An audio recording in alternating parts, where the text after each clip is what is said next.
They would have to know the private key. Anyone who wants a public key of certificate of user A needs to now know the private key Key of of user public B, B, which right. user B only knows. So basically you are sharing or sending your public key certificate only to user B. Nobody else on the channel can look at it. Okay, so this is more secure. Alright? Okay? Any question?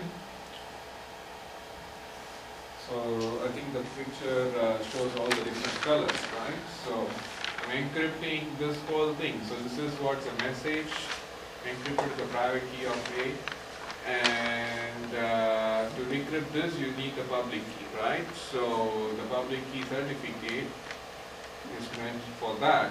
And you encrypt the whole thing with the public key of user B. So it's only user B who knows its private key can decrypt both of them. Right? So it can extract both of them by this outer layer of decryption. Once it decrypts this, both are exposed. Right? So now, how does user B extract the public key of user A? Once you decrypt, you get these two things, right? So how does now the receiver go ahead with the decryption process? Decrypt the public key, right? Huh? Decrypt the public key, Decrypt right? the public key of A, but how does it know the public key of A? Because they send a certificate. Certificate. So between the two, what you would do first? You gotta verify the certificate first. Not verify. You don't know the public key, right? So what you should do, you should decrypt the certificate with what? The private key of B. B. No, public key. The public key of B, of the certifying authority. Right? You know the public key is nothing but the public key of A encrypted with the private key of the certifying authority, right? So you want to extract the public key of A. So you want to decrypt this with what? You know this is the public key of A encrypted with the private key of the certifying authority. Okay. So you need to decrypt this with the public key of the certifying authority and extract the public key of A. And use that to decrypt this. Right? So this is the first decryption. This will be the second decryption with the public key of the certifying authority. And then this will be the third decryption with the public key of user A. Okay? What is the second one? The second one, you know what is the public key certificate? Public key certificate of user A means it is the public key of A encrypted with what? The private key of the certifying authority. So I need this, the inner one, the public key of A. So in order to get that, I need to be able to decrypt with the public key of the certifying authority, so that I can extract the public key of user A. That's the second decryption. So only once I do that, I can get to know what? The public key of user A. So I can use that to do this decryption. Without that, I cannot do this, because I don't know the public key of user A. Or I may know it, but I want it to be a certified one, so I want to make sure that I use a certified public key rather than just what I think is a public key. Okay? Any question? So like the KDC thing, we can also have a hierarchy here, and that's what I show here.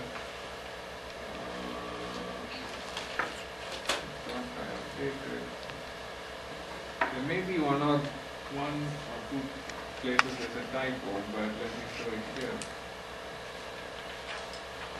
It have to be.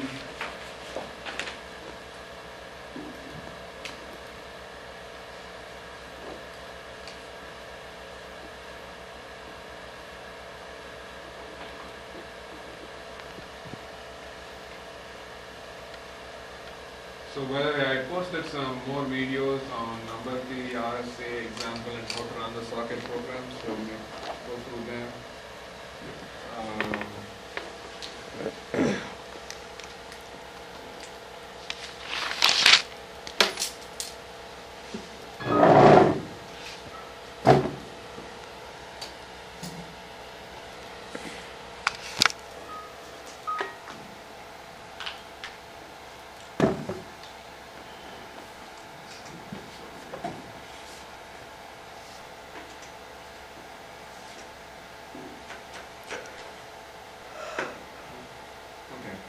make sure there are one or two typos here which I will show you what it is.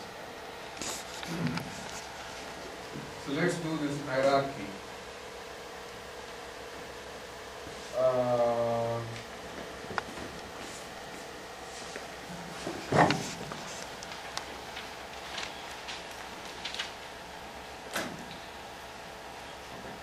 Wherever this, if somebody has the notes, make this to be CA1.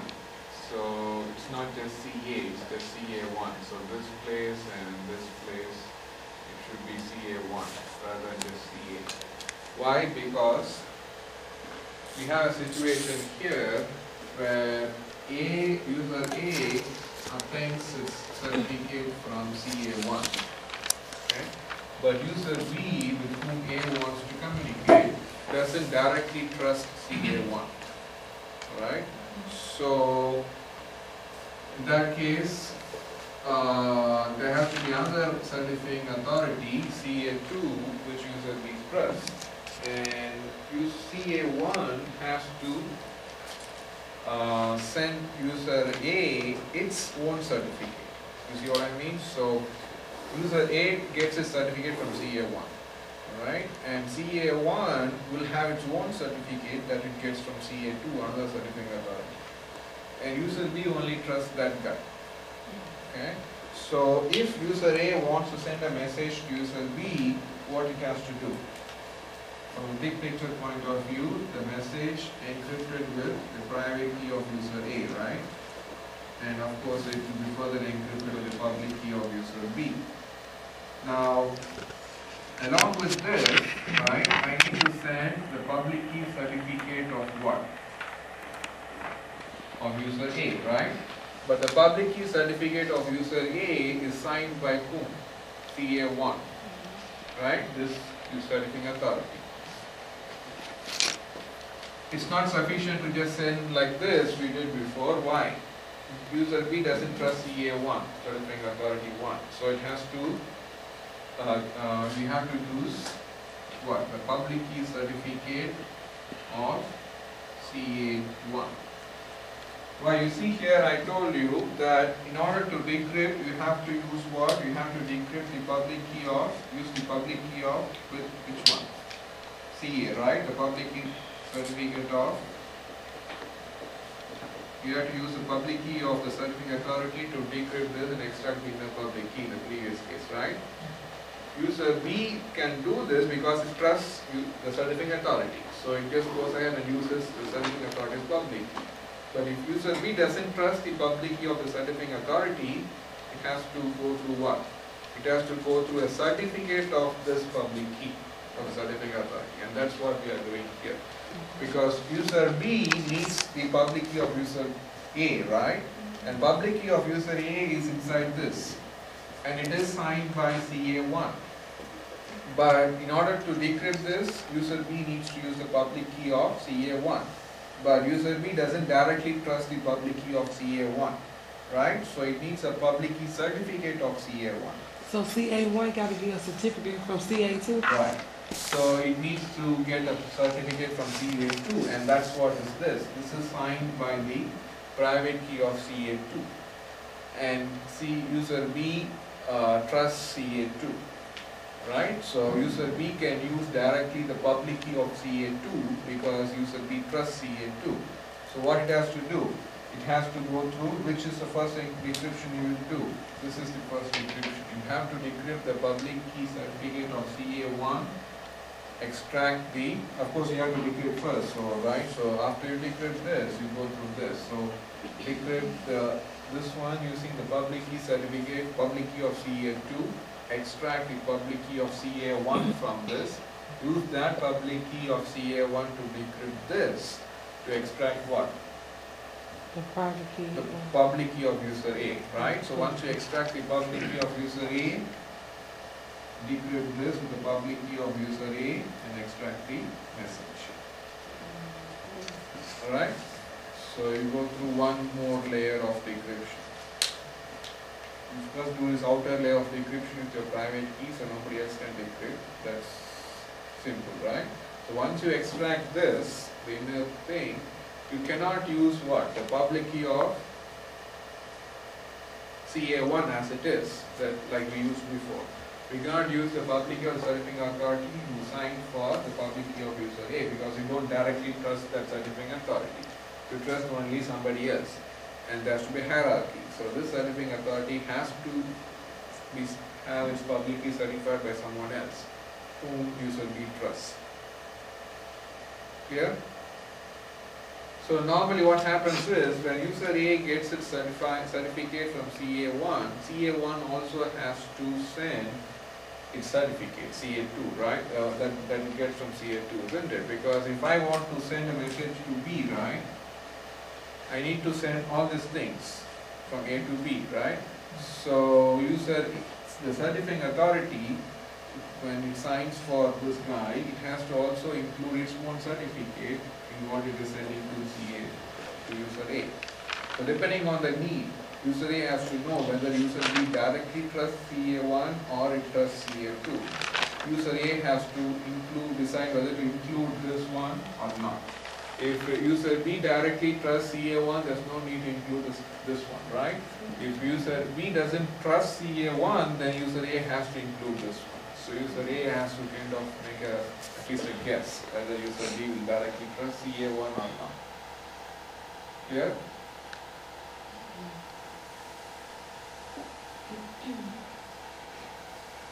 Yeah?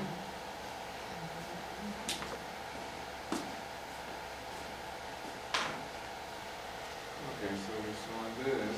So now there are, this again terminology. There are three classes of this digital certificates or public key certificates. The first two classes, 1 and 2, are called end entity certificates. So what it means is it's assigned to individual users. Okay. Say that again. Individual users. Okay. So class 1 is to assign to someone who wants to send a digitally signed email. So if I want to send an email and I want to encrypt it with my private key as my digital signature, right? That's what we do. We encrypt, where we use, I encrypt my message with my private key, right? So this is where we need to use the public key to decrypt, right? So if I want to send an email and I want to encrypt that with my private key, the receiver has to decrypt with my public key, right? And the public key is not directly usable as a public key, it has to get my public key certificate. So if I want to do such things, I need to get a class 1 public key certificate. Okay? So that's what it means. So if you want to use it for like individual purposes, you want to verify an identity of an individual that you get through email, use a class 1 certificate. Class 2 is for signing software. So we discussed this last time. So if you're downloading some software from the internet and you want to make sure it doesn't have any virus or it's authentic or something like that, so you prefer it to be signed by a trusted party, right? So again, the software should accompany itself with a certificate. Like you see all the cases here, even the first case. If I send an email and the receiver doesn't know my public key certificate, I have to include my public key certificate. That's the purpose of what we saw before, right? When I send a message and the receiver doesn't know how to decrypt it because it doesn't know the public key certificate, I include my public key certificate, right? So in this case, if it's an email, this will be a class 1 certificate, right? This is class 1, isn't it? So likewise, if I download a software, the software has to accompany with itself what? A certificate. Because if the receiving side downloads the software and before it installs, it wants to make sure the software is kind of authentic, right? So along with the software, I need to be able to, so the software, the code or executable, whatever, will be accompanied by a public key certificate. Okay? And this public key certificate will be signed by whom? A certifying authority, right? Which the receiving browser or whatever the machine has to trust. Right? So like very sign or any certifying authority who can sign for software, the browser has to be configured to trust those certifying authorities. Okay? So you accompany the whatever the message or the software with the corresponding certificate. So in email case, like we see a little later in EGP, we accompany the certificate, the message along with the certificate. Like that, we accompany a software along with the certificate signed by a certifying authority. Okay? So this is a class 2 certificate that we issue for software. Okay? Now, now in certain cases, you may be wondering, again like this guy signs for this guy, right? So it signs a public key for user A and kind of vouches for it, or makes everyone to use that as a public key certificate. So as I said, but someone has to give the authority for CA1 to sign for all its users, right? So like this, it may sign for several other people, right? So to certify itself, you have to be certified, like what it is, like CA2 does. Okay, so CA2 is higher up in the hierarchy. It gives CA1 the authority to sign the public key of all these different users, right? So CA1 in this example is said to possess what is called a class 3 certificate, because it can, this certificate that CA1 uses, not this one is a class 3 certificate. This is a class 1 certificate, right? This is just for user A. Isn't it? This is class 1, whereas this is a class 3 certificate, because this is the certificate for a certifying authority. Is that clear? So that's how you can understand the difference between these three classes. Okay, so the certificate for an individual user is a class 1 certificate, the certificate for a software is a class 2 certificate, and the certificate for a certifying authority is a class 3 certificate. Okay? So this is a class 3 certificate.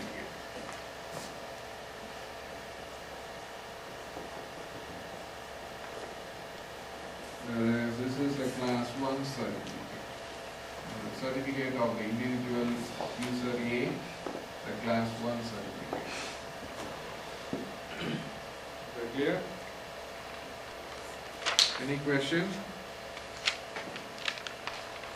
And there's a picture that I used to illustrate the root is like the big CA from which these two CAs can receive the certificate as a class 3 certificate, and they can issue the certificate to end users. End users means end entity, either the software or the individual users and things like that. Okay? Any question?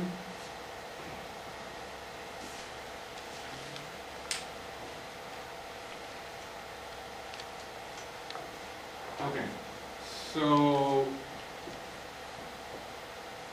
have you ever come across this term Kerberos?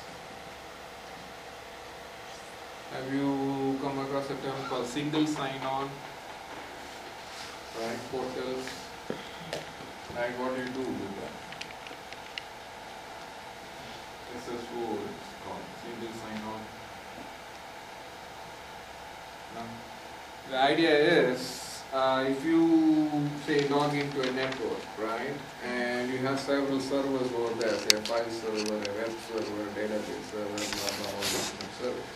If you want to communicate with each of the servers using your password, you have to send your password several times, each of them get authenticated, and then they let you to access.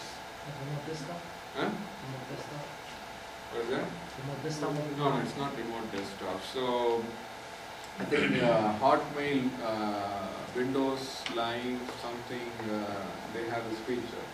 So which means you could, if you somehow configure all your, say, what is that, credit card, your utility bills and all those things, right? So you log in once and make the payment, and it will pay, it will detect the money from your account and everything, and it will pay. Rather than like you have to remember the password to pay for your electricity bill, and then password to log into the phone company website and pay your phone bill, log into something else and pay something else. So instead of that, you bring everything into one umbrella and you log in once and you just select I want to pay my electricity bill and you pay. And you want to pay this and you pay. So it's a single sign-on kind of thing. Okay? So that's the idea here we are going to use. Here we will use a notion of what's called a ticket. So you first get authenticated with a server and get a ticket from the server. And the ticket is of course time validated. It's valid only for a certain time. We don't want to have what's called a replay attack and all those stuff, in the sense that someone who gets access to the ticket should be able to use it after a while. So the ticket has an expiration date and all those stuff. So, but the idea is, using that ticket, you can authenticate yourself to the different servers. So you don't have to go through a very formal kind of password-based authentication every time you want to use the different servers. The ticket itself will serve as an authentication for you to use those services. Okay? So that's the idea behind what's called Kerberos. Okay? And let's go through this flow chart. Again, once you go through it, the first two stages, the third one should be kind of automatically similar. Okay? So, as you see here, to start with, the client is really the machine. Okay? And the user is the one who is working on the machine. So the user wants to use some services. Okay? So the user sends its ID to what is called an authentication server. Okay? Now notice that I didn't send the password, I just sent my user ID. Okay? So the password, the user knows his password, so this side you know the password. And the authentication server has a database where it stores the password for every user. So both sides know the password. So that's the underlying assumption. Okay? So just when you send the user ID, what happens is the authentication server kind of generates a secret key based on the password. Okay? So there is a kind of algorithm that generates you the password or generates the user secret key based on the password. Okay? So the password is a key, seed for generating the secret key. So if someone fakes as a user ID, they have to also know the password. So no one can easily spoof the authentication server, because this secret key is generated based on the password, not the user ID. So if you notice here, the authentication server sends these two things. It sends the what is called a client TGS session key encrypted with this user secret key, and it sends this ticket granting ticket encrypted with this TGS secret key. So these are two things, right? So let's see one by each of them. This client TGS session key is the key that the client has to use to communicate to the next level of server called the ticket granting server. And this is encrypted with the user secret key, which is supposed to know only to this user, provided he knows his password. If the user doesn't know his password, he cannot derive his user secret key. So both the ends independently derive this user secret key based on the password that they know for each other, like user ID accompanies the password, right? So both sides know the password.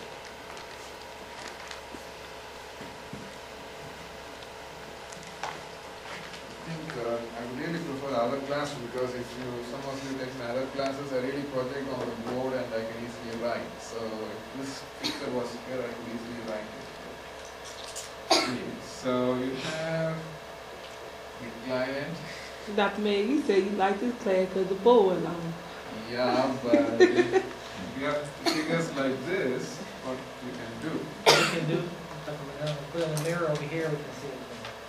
Mirror? If we put a mirror over Yeah, but there's no mirror. here, I guess I just put. Scouts. I don't know who designed this. Maybe I don't know, even if you want to present, you have to always look above and right? So the implicit assumption is what? Both sides have a password. Like, both sides know the password. Okay? So I can derive locally what? The user secret key. From this, I can derive my user secret key. And I can derive my user secret key based on the password. Right? So when that guy is really sending what? Is really sending the client TTS session key, right? Encrypted with what? Encrypted with the user secret key. Isn't it easy for the receiver, which is this side, to decrypt this? Because the user secret key can be derived from the local password, right? So unless I know my password, I cannot derive my secret key, user secret key, right? So, do you get what I'm telling? User A, the client sends its user ID to the authentication server as a first step. And both sides should know their password, which means the password for the user ID, right? So as a user, I should have a password to log into this network, right? So that password I'm not sending in plain text or even in ciphertext. What I'm just sending is my user ID. But my password is known to the authentication server. It has its database. And I know my password. If I'm a valid user, I know what my password is. Right? So there is an algorithm, of course, as part of Kerberos to derive what is called the user secret key from the password. That algorithm is available at both sides.